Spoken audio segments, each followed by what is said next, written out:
kalian berada. Semoga tetap sehat dan bahagia. Kembali lagi di Siniar Balai Bahasa Daerah Istimewa Yogyakarta.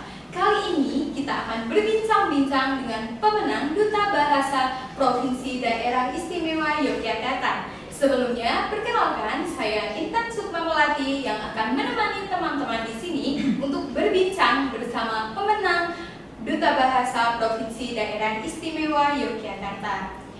Sahabat bahasa dan sastra, perlu diketahui, pemilihan Duta Bahasa merupakan agenda yang dilaksanakan secara rutin oleh Balai Bahasa Daerah Istimewa Yogyakarta di setiap tahunnya. Di mana sekarang sini kita sudah kedatangan salah satu pemenang di mana yang terbaik dari yang baik dari Provinsi Daerah Istimewa Yogyakarta. Tidak hanya itu, di sini juga kakak merupakan Duta Bahasa yang telah mewakili Provinsi Daerah Istimewa Yogyakarta di tingkat nasional. Oke, mari kita kulik lebih dalam lagi ya. Mungkin bisa perkenalan diri terlebih dahulu. Oke, baik, terima kasih Intan. Yeah. Perkenalan semuanya, nama aku Rizka Rahmara Sindria sebagai terbaik 1 Duta Bahasa Provinsi Daerah Istimewa Yogyakarta dan alhamdulillah terbaik 3 di Duta Bahasa Nasional. Apa sih motivasi Kak Rahma untuk mengikuti Duta Bahasa Provinsi Daerah Istimewa Yogyakarta? Oke, baik Intan, makasih banyak ya pertanyaannya.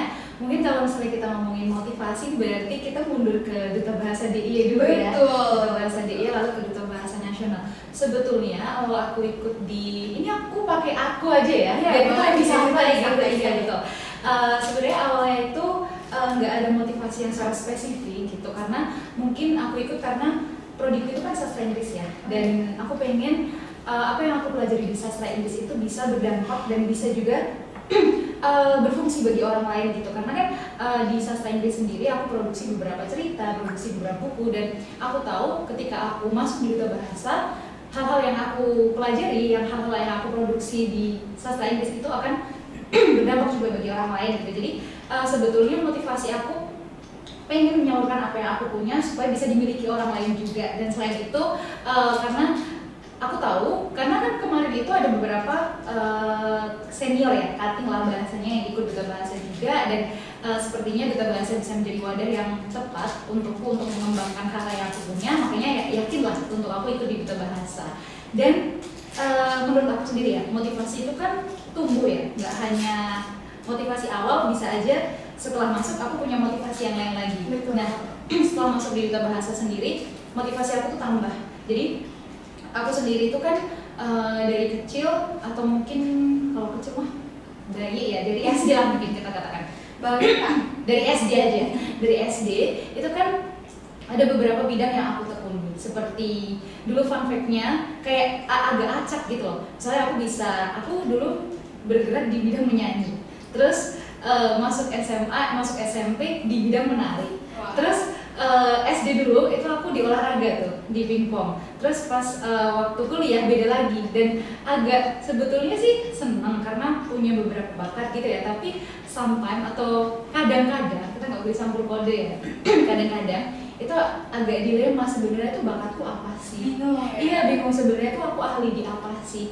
Nah akhirnya aku menemukan suatu tempat lah. Aku sekarang ini selain di komunitas belajar dan juga bahasa, aku juga ada kesibukan untuk ngajar di bimbel, dan aku ngajar speaking dan juga ngajar anak-anak SMP, anak-anak SD. Dan di situ setelah aku ngajar tuh aku merasakan aku bisa mengkombinasikan semua bakatku tuh di situ, kayak menyanyi, menari, terus juga dongeng. Berkaitan dengan dongeng, aku tuh bisa kombinasikan di situ. Tapi setelah aku melihat, karena aku ngajar, aku bersentuhan langsung dengan anak-anak, aku melihat adanya suatu ketimpangan anak-anak. Kayak ini ada beberapa anak yang dia itu memahami bacaan atau memahami literasi itu gampang sekali, tapi ada beberapa anak yang memahami bacaan yang sederhana aja itu sangat sulit gitu. Dan setelah aku gali dalam-dalam, itu tuh permasalahannya bukan sebatas karena kognitif atau pemahaman anak aja, tapi itu ternyata aksesnya. Jadi ada beberapa anak, mungkin kita katakan aku ngajar anak-anak SD juga yang keterbatasan akses untuk buku-buku, dan itu menyebabkan mereka itu agak tertinggal atau dalam pemahamannya literasi itu agak menurun. Jadi disitulah motivasi aku mulai tumbuh. ketika aku di Duta Bahasa, aku bisa bersinergi teman-teman untuk menciptakan produk nih, untuk menciptakan suatu krida yang itu bisa berdampak langsung ke masyarakat, khususnya ke anak-anak itu sendiri. Wah, ini motivasi yang sangat luar biasa ya sahabat bahasa.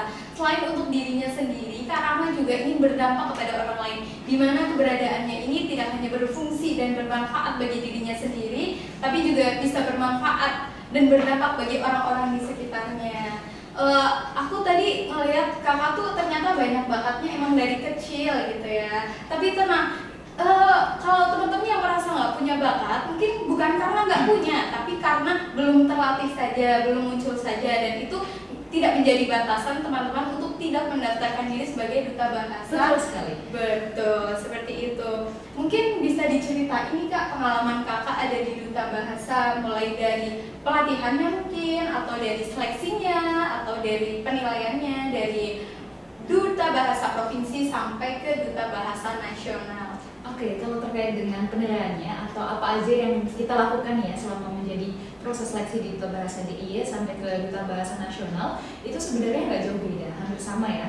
Ada penilaian kita krida, cuma perbedaannya adalah kita krida di provinsi, itu adalah krida kita proposal. Jadi kita mengajukan suatu krida. Jadi kalau teman-teman belum tahu, krida itu adalah suatu produk kebahasaan. Jadi kita membuat produk kebahasaan yang nantinya bisa berdampak ke masyarakat.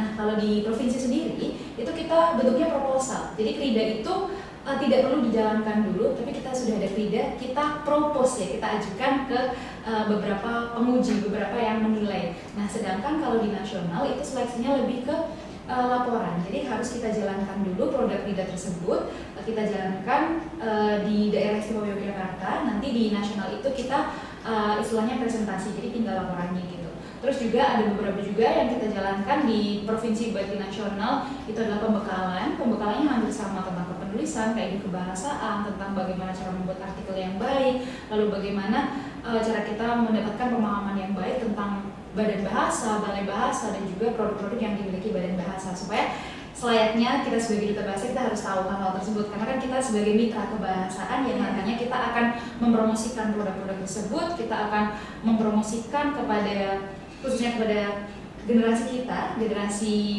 Z, generasi milenial, generasi alpha, untuk lebih dekat kepada produk literasi, produk kebahasaan yang itu membekali mereka ke jenjang berikutnya, seperti itu.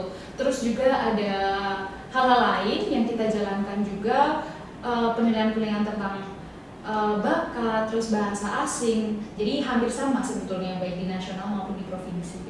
Oke, duta bahasa ini bisa kita katakan kalau duta bahasa merupakan wajah dari badan bahasa.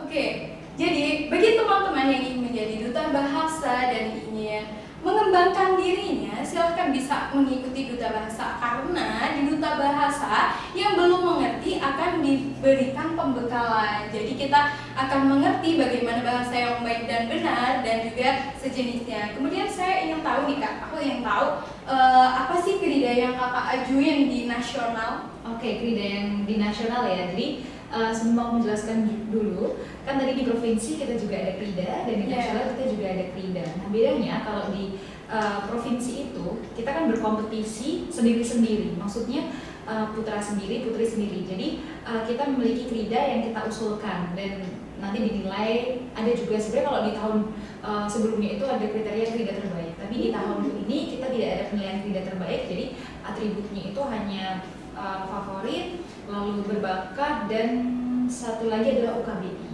Tapi kemarin dinilai dan saya yakin semuanya itu kridanya sangat luar biasa ya, dan menyentuh, bahkan ada yang inklusif dan juga krida-krida yang krida-krida kebahasaan yang sangat berdampak bagi masyarakat apabila itu dijalankan. Nah, tapi kalau di provinsi kita tidak menjalankan krida itu, kita sebatas proposal saja. Nah, kalau yang di nasional itu kemarin karena kita majunya berdua, kita putra-putri jadi pasangan, kita dipilih dari yang terbaik satu putra dan terbaik satu putri. Nah, krida yang aku bawa itu bersama pasanganku Rian Triatama yang hari ini berhalangan untuk hadir ya. Semoga Rian bisa bertemu dengan teman-teman semuanya juga besok di lain waktu. Nah, krida yang kita bawa adalah alih wahana atau alih aksara. Jadi kita mengalih wahanakan naskah kuno menjadi produk komik. Yang itu tadi ada benang merahnya dengan motivasi aku di awal tadi yang aku sampaikan.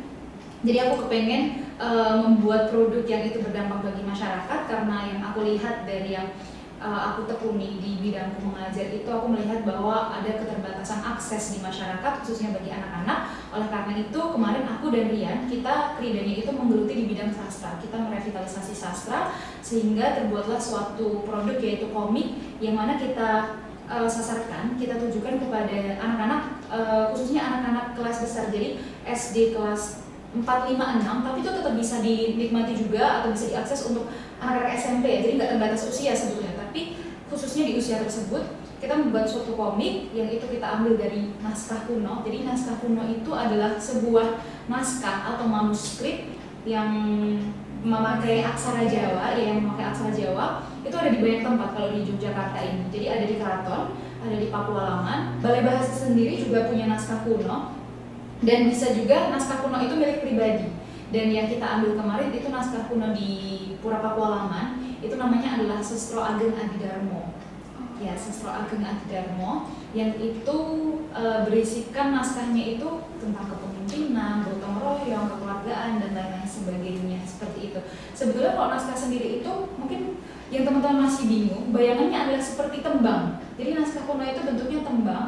Nah, kita mengalihwanakan atau mengalihmediakan tembang itu menjadi sebuah produk komik. Jadi tahapnya adalah dari aksara Jawa, kita alih aksarakan ke Latin dulu, lalu kita terjemahkan lagi di bahasa Indonesia dan bahasa Jawa yang lebih mudah dipahami, karena kan itu bahasa Jawanya sangat sulit ya. Bahasa Jawa yang dipakai generasi dulu lah. Jadi zaman dulu banget. Jadi kita sendiri pun lumayan kesusahan untuk memahami itu. Nah, oleh karena itu kemarin kita bekerja sama dengan banyak pihak, dan alhamdulillah kita juga bekerja sama dengan Pusat Kebudayaan UGM yang sangat membuka pintu seluas-luasnya untuk kita. Jadi itu dipermudah dalam proses alih aksara tersebut sehingga bisa menjadi produk komik yang baik. Dan kita menciptakan produknya itu dua bahasa, jadi bahasa Indonesia dan bahasa Jawa. Bahasa Indonesia dan bahasa Jawa. Iya, dan kebetulan ini nggak aku bawa ya teman-teman, tapi semoga besok bisa ditunjukkan ke teman-teman semuanya. Kita tunggu ya. Iya. Dari Kak Rahma. Betul. Aku dari Rian dan juga bahasa semuanya. Itu produknya ada dua bahasa. Jadi selaras dengan programnya Badan Bahasa juga, pengutamaan bahasa Indonesia dan juga revitalisasi bahasa dan sastra. Itu kita selain buku fisik, kita juga ada buku digitalnya. Oh, ada buku digital. Itu bisa diakses oleh umum atau tidak? Bisa diakses umum, tapi itu mengaksesnya teman-teman karena barcode-nya itu ada di bukunya. Jadi di barcode nanti tinggal di-scan, nanti diarahkan ke web tertentu, yang itu fungsinya kenapa kok kita membuat dalam bentuk digital, supaya buku itu selain bisa dinikmati sama teman-teman yang sekolah di sekolah umum, tapi juga dinikmati sama teman-teman yang berkebutuhan khusus, teman-teman netra, teman-teman yang tunarungu. Iya, tunanetra ya, karena kan mereka tidak bisa membaca, jadi mereka nanti bisa mengakses melalui audionya. Oh, ada audionya juga. Betul. Dan kemarin itu sudah kita uji cobakan juga di SLB, dan alhamdulillah itu bisa diakses dengan baik sama teman-teman netra. Oke. Mungkin nanti kalau sahabat bahasa dan sastra ini mengakses bisa nih Kak dibagi atau tidak? Besok itu rencananya mau kita taruh itu peranalannya atau tautannya di Instagramnya Duta Bahasa DIY. Jadi teman-teman besok ketika bukunya itu sudah kita hak ciptakan, kita akan taruh itu tautannya di situ. Oke, ditunggu ya bagi teman-teman yang penasaran. Oke Kak, aku mau tanya nih, kira-kira penilaian di Duta Bahasa Nasional tuh ada apa aja ya Kak? Oke, kalau di nasional yang membedakan dari yang di provinsi tadi ya, beberapa sudah aku sebutkan, itu kalau di nasional kita yang seru, itu menurutku lumayan seru ya, kita bikin konten kebahasaan. Jadi konten kebahasaan itu kita semacam bikin video, short movie, itu sebenarnya cuma 3 menit, tapi kita bisa berkreasi seluas mungkin, tapi tetap mengedepankan edukasi tentang kebahasaan. Dan kemarin edukasi yang kita pilih itu adalah revitalisasi atau pelestarian bahasa Jawa. Jadi kalau di bahasa Jawa itu kan ada unggah-ungguh. Jadi kita mengedukasi masyarakat terkait dengan unggah-ungguh, tapi kita kemas dengan sinematik dan juga ada dramanya. Jadi dan itu tokohnya sendiri aku dan Rian. Jadi kita main-main aktor aktris lah, aktor drama gitu ya. Betul, drama dulu. Itu kemarin kita ngambil tempatnya tuh di Alkit dan juga sekitaran kampus UNJ gitu, dan bekerja sama dengan teman-teman videografer lainnya, dan alhamdulillah kemarin di nasional kita cukup diapresiasi terkait dengan produk konten kebahasaan, dan bagi teman-teman yang mau nonton itu ada di IG-nya Duta Bahasa juga. Oke, jangan lupa buka IG Duta Bahasa. Iya, Duta Bahasa DI. Duta Bahasa DI. Iya, Duta Bahasa DI itu ada di situ, judulnya unggah-ungguh juga kita short movie-nya. Terus selain konten kebahasaan, kita juga ada artikel kebahasaan yang kemarin kita mengambil topik terkait dengan generasi muda dalam pelestarian bahasa, dan kita ngambilnya internasionalisasi bahasa Indonesia, yaitu di konteks BIPA. Oh, BIPA. Iya, BIPA. Dan kemarin Bahasa Indonesia Penutur Asli. Iya, kemarin kita bekerja sama dengan salah satu lembaga belajar yang ada di Yogyakarta, yang di situ ada mahasiswa dan murid-murid dari warga negara asing yang belajar bahasa Indonesia, kita liput di situ. Jadi konsepnya lebih kayak liputan atau reportase kayak gitu. Jadi bukan artikel yang kayak artikel bab 1, bab 2 gitu, bukan ya. Bukan artikel ilmiah, tapi lebih ke reportase supaya menyenangkan juga untuk dibaca. Terus selain itu kita ada penilaian KRIDA tadi sudah ya, presentasi KRIDA yang sudah kita jalankan atau implementasikan di tingkat provinsi di daerah istimewa Yogyakarta. Terus kita ada tes bahasa asing juga. Tes bahasa asing itu kita menceritakan tentang kepribadian sendiri-sendiri, aku dan Rian, kita kolaborasikan bersama. Terus lalu ada bicara publik itu kita semacam pidato membawakan topik tertentu. Kemarin kita dapat topik tentang bahasa Indonesia di industri kreatif. Itu cukup menarik, bahasa Indonesia di industri kreatif, dan kita ada penilaian unjuk bakat juga, dan ada penilaian psikotes itu kalau di nasional kemarin. Oke, tadi kita melihat ada penilaian kesenian ya? Iya, kesenian.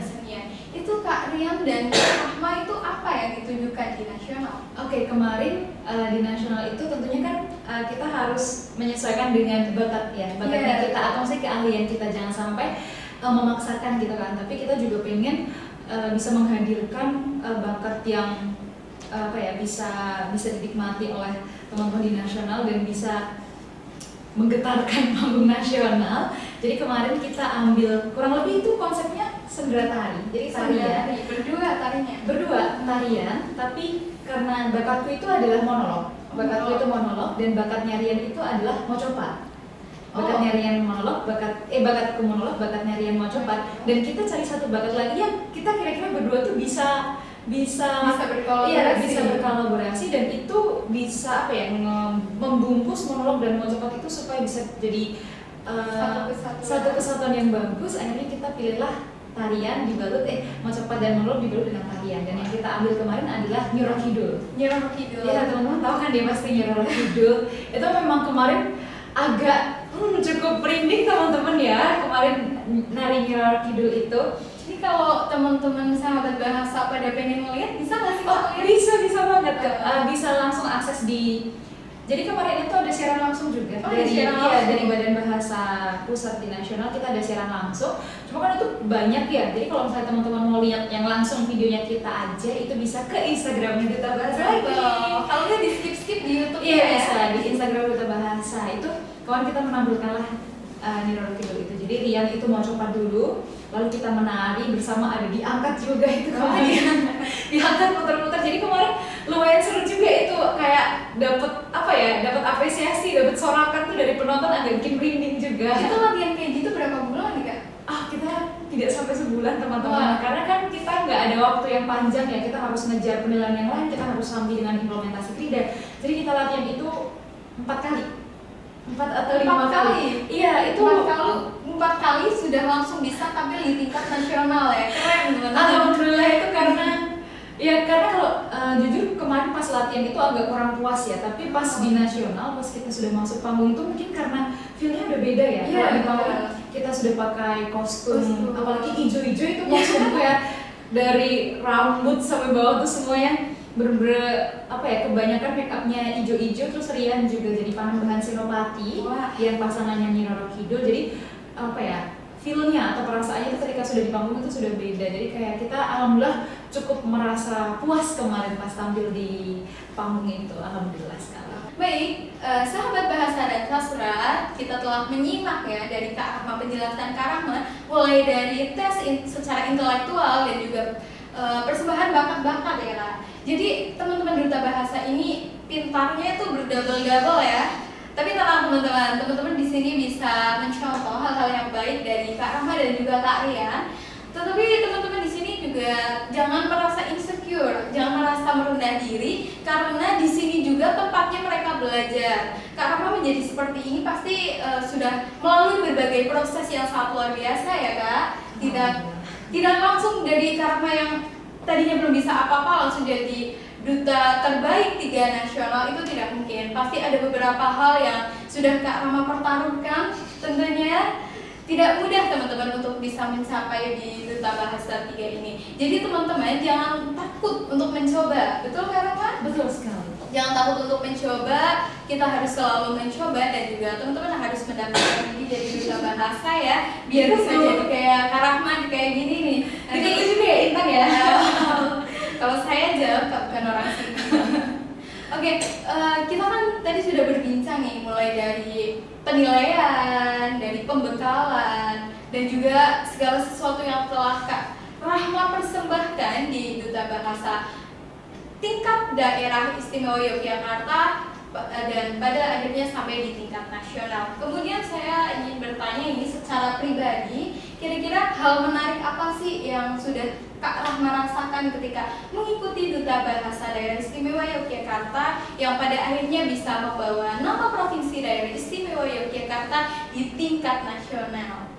Oke, baik. Untuk hal menarik sendiri atau yang berkesan bagi aku ya, karena di duta bahasa itu kan kita sebetulnya pada akhirnya kita akan menjadi suatu komunitas, kita akan menjadi suatu ikatan keluarga duta bahasa ya, baik di tingkat provinsi ataupun di tingkat nasional. Dan awalnya pasti kita semua feel-nya itu perasaan kompetisi. Kita pengen terbaik, atau ada yang target 3 besar lah, 5 besar, atau yang bahkan menargetkan juara 1.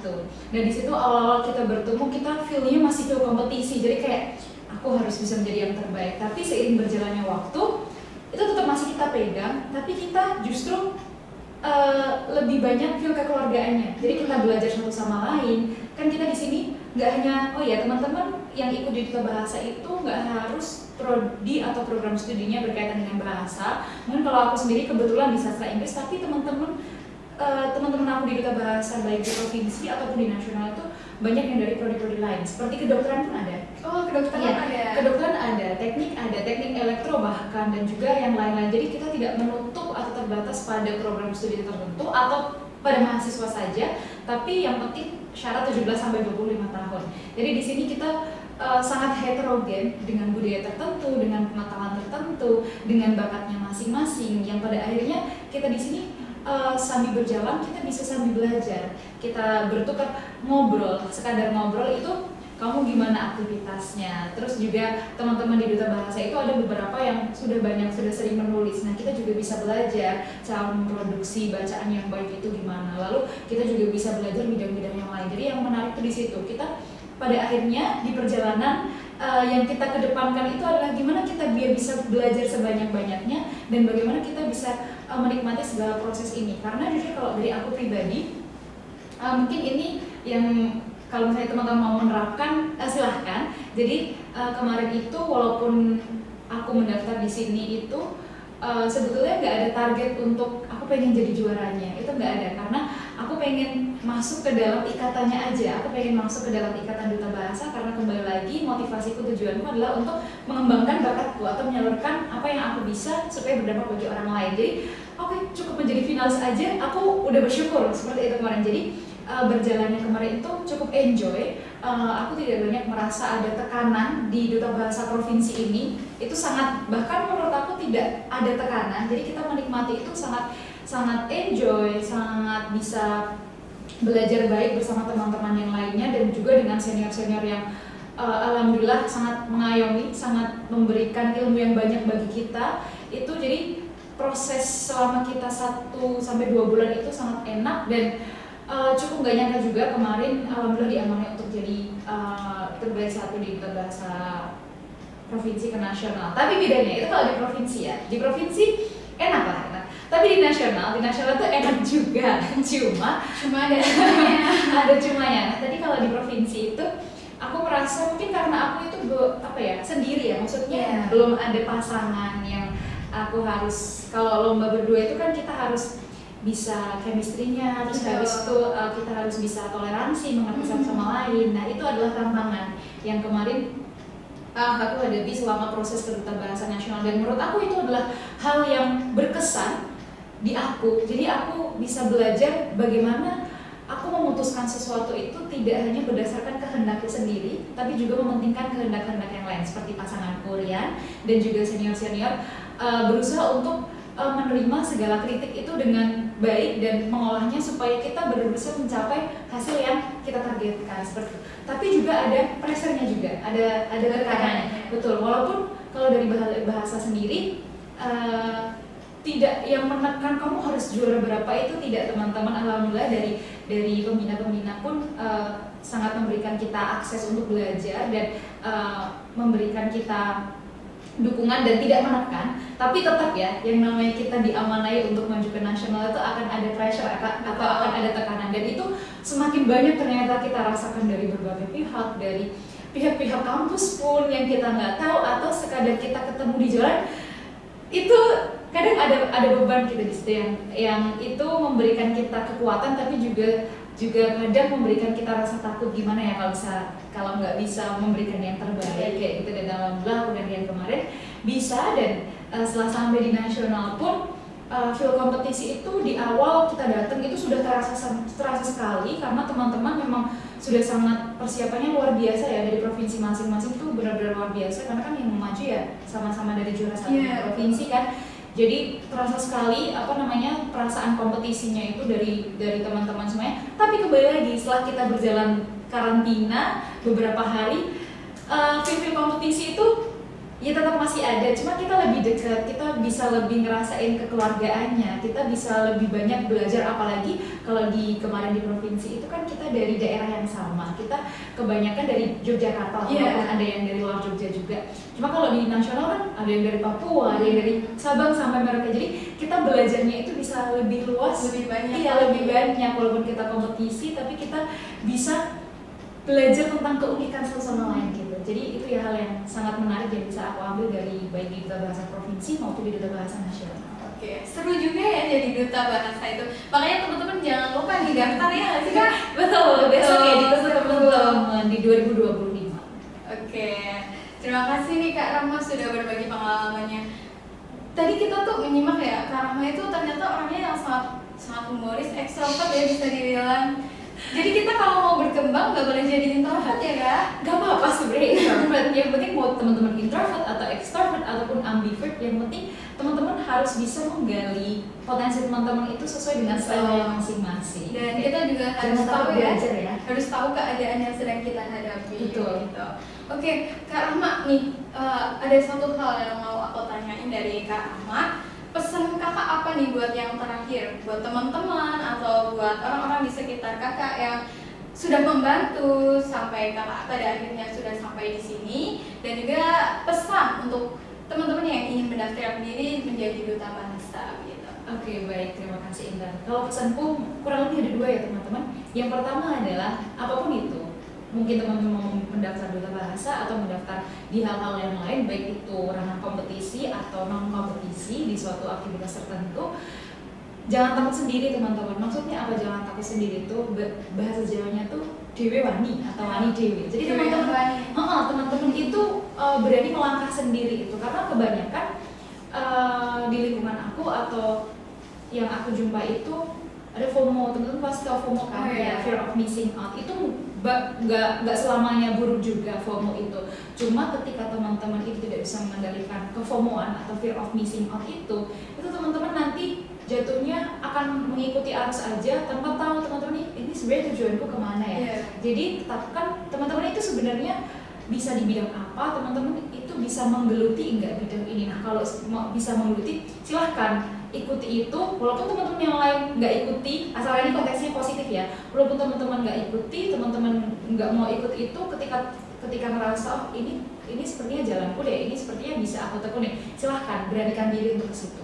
Jadi jangan takut untuk sendiri, cobain sendiri, cobain eksplor sendiri, karena menurutku terkadang eksplor sendiri itu membuat kita bisa lebih luas untuk belajar. Karena kalau kadang kita ada orang lain itu kan ke distract, kamu terganggu. Lalu kita belajarnya jadi mengikuti mengikuti alurnya yang teman-teman yang lain, atau kadang kita harus menunggu atau kita harus ngikutin lah bahasanya. Tapi kalau sendiri itu teman-teman berusaha bisa terserah kamu mau stylenya seperti apa, kamu mau pace-nya atau kecepatannya seperti apa untuk belajar, membelinya seperti apa, itu bisa dikreasikan sendiri, jadi jangan takut sendiri.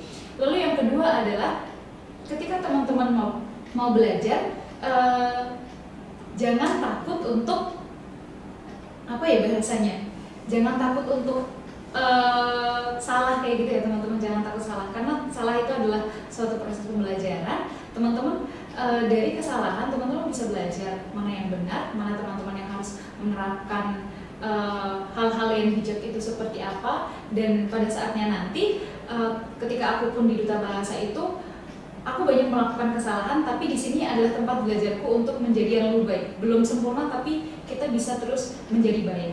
Dan yang terakhir banget ini adalah mungkin teman-teman merasa bahwa kita itu harus, namanya orang hidup harus ada achievement gitu ya, kita harus ada pencapaian. Tapi kalau aku boleh definisikan, pencapaian itu bukan hanya sekadar teman-teman berhasil untuk diri sendiri, tapi juga berdampak untuk orang lain.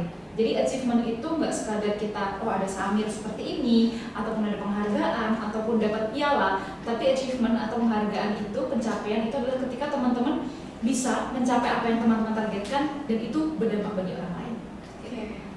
Penjelasan yang sangat luar biasa dari Kak Rahma ya. Jadi perlu teman-teman ketahui bahwa yang terpenting dari diri kita adalah untuk mengenali diri kita sendiri. Dimana ketika kita sudah mengenali diri kita sendiri, pasti kita tidak akan gampang terombang-ambing. Apalagi sekarang itu dunia sudah mulai tua dan zamannya itu sudah mulai heterogen ya Kak? Iya betul. Jadi kita harus selalu menjadi seseorang yang berprinsip agar kita tidak mudah terbawa arus dari dunia. Kita boleh berkembang tapi dengan hal-hal yang positif, jangan gampang untuk terbawa dengan hal-hal yang negatif yang pada akhirnya akan membuat kehidupan kita kacau, atau ya nikmati masa muda dengan hal-hal yang positif. Seperti di sini ada Kak Rahma, bisa kita jadi contoh tidak hanya untuk diri sendiri tetapi juga harus berdampak bagi orang lain juga. Hal ini merupakan contoh yang baik, dan juga terima kasih Kakak Rahma karena sudah mau berbagi dan sangat menginspirasi sahabat Bahasa dan Sastra satu Indonesia. Oke, mungkin sekian ya. Kita bakal ketemu di lain waktu lagi, dan di lain waktu lagi semoga kita bisa bertemu juga dengan pasangan Kak Rahma agar full team ya. Iya betul. Dan teman-teman Duta Bahasa yang lain. Iya, nanti kita bakal balik lagi dengan teman-teman yang lebih banyak lagi agar kita bisa bercerita dan juga memberikan pengalaman yang dapat menginspirasi teman-teman yang lebih banyak. Oke, sekian dari saya dan juga Kak Rahma. Sampai jumpa teman-teman Bahasa dan Sastra. Sebelum saya tutup, mari kita Trigatara Bangun Bahasa. Oke. Siapa yang mau memimpin? Siapa ini? Kamu aja. Oke, nanti kita bareng-bareng. Oke. Trigatara Bangun